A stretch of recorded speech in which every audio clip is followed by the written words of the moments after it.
오늘날 베트남을 보면서 여러 가지 생각을 하게 됩니다. 영원한 적도 없고 영원한 친구도 없다. 이런 말이 생각이 나네요.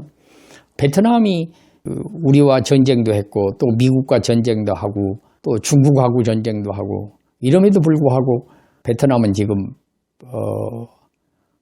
각 나라들과 교류를 하고 투자도 받고 경제 발전을 위해서 노력하지 않느냐.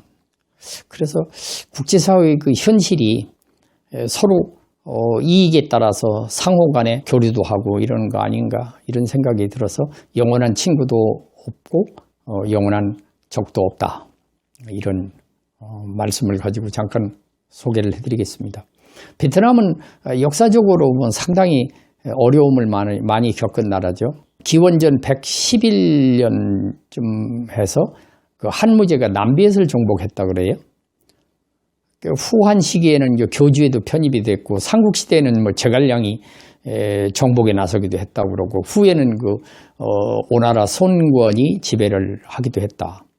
그런데 한 1000년 동안 그런 관계를 유지하다가 938년에 응옥구엔이라는 그 지도자가 나타나서 전쟁 끝에 독립을 했다고 그럽니다. 그러나 몽골 제국이라든지 명나라로부터 끊임없이 침략을 받고 전쟁을 해왔다. 그 후에 이제 영락제한테 지배를 받다가 나중에 독립을 했다. 이제 이게 938년 뭐 이렇게 얘기가 되는 것이 아닌가 이렇게. 아무튼 1789년에 청나라가 하노이까지 침공을 했다고 그래요. 근데 그 청나라군이 거의 다 죽었다고 그래요. 그거는 베트남 역사에서는 가장 유명한 조국수의 전쟁이었다 이렇게 평가를 한다고 봅니다. 그런데 1883년에 그 프랑스에 의해서 이제 식민지로 62년 동안을 통치를 받고서 1945년에 프랑스와의 마지막 전쟁을 하게 되는데 무려 9년 동안이나 했다고 그러죠. 그래서 그 디엔비엔프라는 그런 그 지역에서 지압 장군이 프랑스군을 무찌르고서 하게 된다. 그런데 결국은 미국하고 소련에 의해서 남북 베트남으로도 나뉘지 않습니까? 1964년에 그 통킹만 사건이라고 생기는데 이게 뭐냐면 베트남군이 미군 함정에다가 어뢰를 쏘았다 그런 얘기예요. 그래서 선제 도발했다. 이걸 구실로 해서 미국이 선전포고를 하게 되고 전쟁을 하게 된다 그런 얘기죠. 근데 이것이 맥나마라라고 미 국방장관이던 이 사람은 그게 조작된 거다 뭐 이렇게 얘기도 했다고 합니다. 아무튼 북베트남하고 전쟁을 시작해서 1973년까지 하게 되는데 이때 엄청난 인명 손실을 입게 됩니다. 고엽제를 사용했다 이런 거는 다 아시는 내용이고 1964년부터 하루 수백 차례의 폭격하게 되는데 미군의 폭격으로 해서 일반 국민을 포함해서 많은 사람이 죽게 됩니다. 이 기간 전쟁에서 150만 명의 베트남이 죽었다고 그러죠. 미군은 6만여 명이 죽었고 한국군은 5천 명이 죽었다고 그럽니다.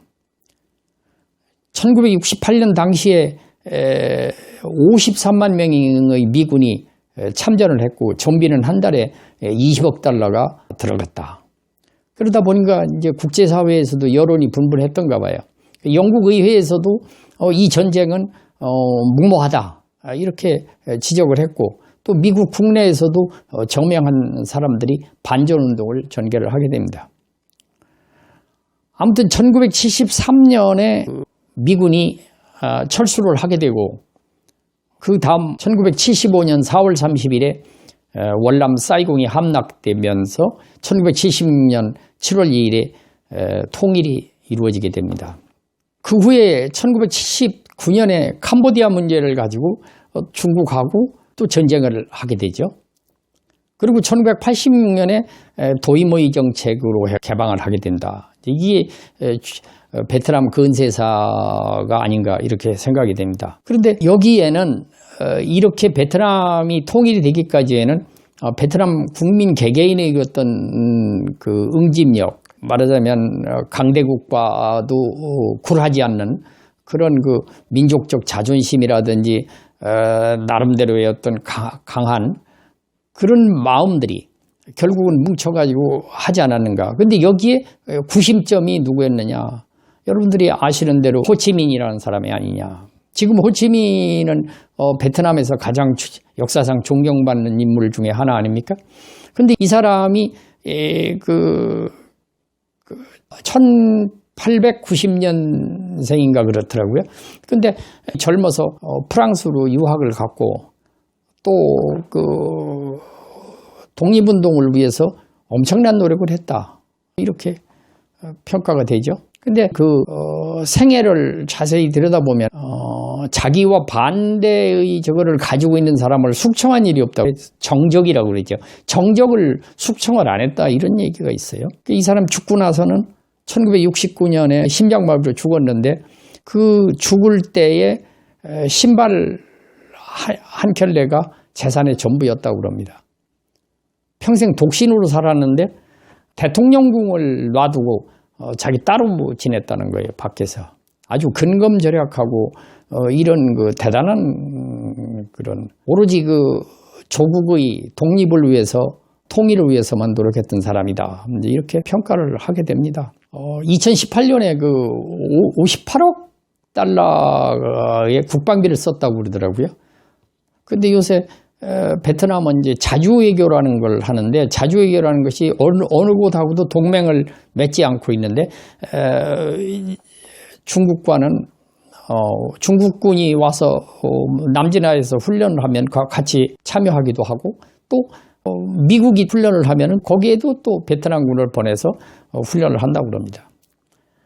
아무튼 이 한 나라가 저렇게 강대국하고 싸워서 이기는 것도 쉽지 않고 또 그런 뭔가 독립을 하기 위한 그런 엄청난 노력, 강대국하고 맞서 싸울 수 있는 그런 용기, 의지 이런 것들은 아마 구심점이 있는 것이 아닌가.